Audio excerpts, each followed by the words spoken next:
સરકાર ટેકાના ભાવે ખરીદી કરવા જઈ રહી છે, એમાં 15.21 લાખ મેટ્રિક ટન મગફળી છે એ સરકાર ટેકાના ભાવે ખરીદવાની છે। ત્યારે અત્યારે દરેક સેન્ટર ઉપર એક પ્રશ્ન ચાલી રહ્યો છે કે 2%થી વધારે ડેમેજ અથવા તો જે ભેજ, એટલે આ બંને રીતે આપણે મગફળી છે એ રિજેક્ટ કરવામાં આવી રહી છે। ત્યારે સરકારે એ પણ ધ્યાન રાખવું પડશે, ખાસ કરીને નાફેડ અને અન્ય એજન્સીએ ધ્યાન રાખવું પડશે। જેવી રીતે અત્યારે જે ક્રાઇટેરિયામાં ખરીદી થઈ રહી છે આની નોંધ છે એ થઈ રહી છે, આના જે ટેકાના ભાવે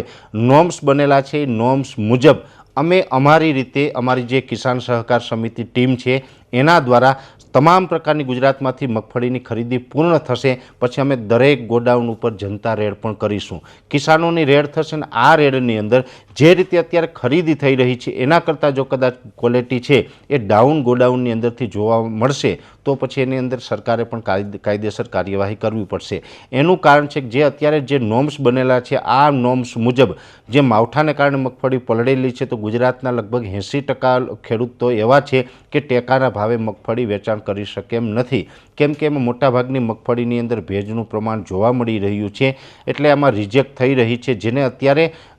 ડેમેજ છે એ પણ થોડુંક વધારે છે અને 2%થી વધારે ડેમેજ હશે તો ટેકાના ભાવે ખરીદી થવાની નથી। એટલે જે અત્યારે ખાલી આ વિડીયોના મારફતે એટલો જ સંદેશ આપવાનો છે કે જે સરકાર ટેકાના ભાવે ભલે ખરીદી કરે છે એની જે કાયદા કાનૂન બનાવેલા છે 2% સુધીનું ડેમેજ અને ભેજવાળી મગફળી છે અત્યારે નથી ખરીદતી તો એ મગફળી પછી ત્યાં ગોડાઉનમાં જોવા મળશે તો સમજી લેવાનું કે મગફળી બદલાઈ છે। આમ જોવા જઈએ તો મગફળી બદલવી કોઈ નવું નથી, દર વર્ષે આ કૌભાંડ ચાલતું આવ્યું છે અને આ વર્ષે પણ આવું થવાની પૂરેપૂરી સંભાવનાઓ છે। એટલે અમે અમારા તરફથી એડવાન્સમાં દરેક એજન્સીઓને જાણ કરી રહ્યા છે કે કિસાન સહકાર સમિતિ છે એ ખરીદી પૂર્ણ થયા પછી દરેક જગ્યાએ ખેડૂતોની રેડ કરવાની છે, જનતા રેડ કરવાની છે, જેથી કરીને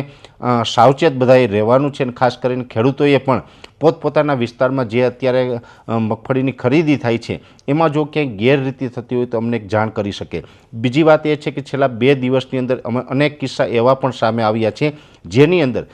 ટેકાના ભાવે જે ખરીદી થઈ ગઈ છે ખેડૂતનું બિલ પણ બની ગયું હોય, બિલ બની ગયા પછી 2 દિવસ પછી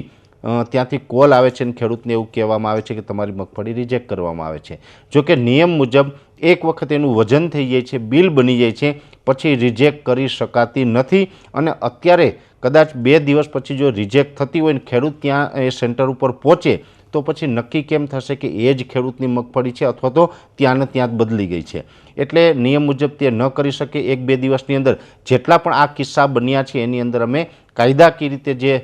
થતું હશે એ મુજબ ફરિયાદી વ્યક્તિગત હું ખુદ બની અને એના ઉપર આવનારા 2 દિવસમાં અમે કેસ પણ દાખલ કરવા જઈ રહ્યા છીએ। એટલે ખાસ કરીને આ એક મેસેજ હતો આપને આપવાનો પ્રયત્ન કર્યો।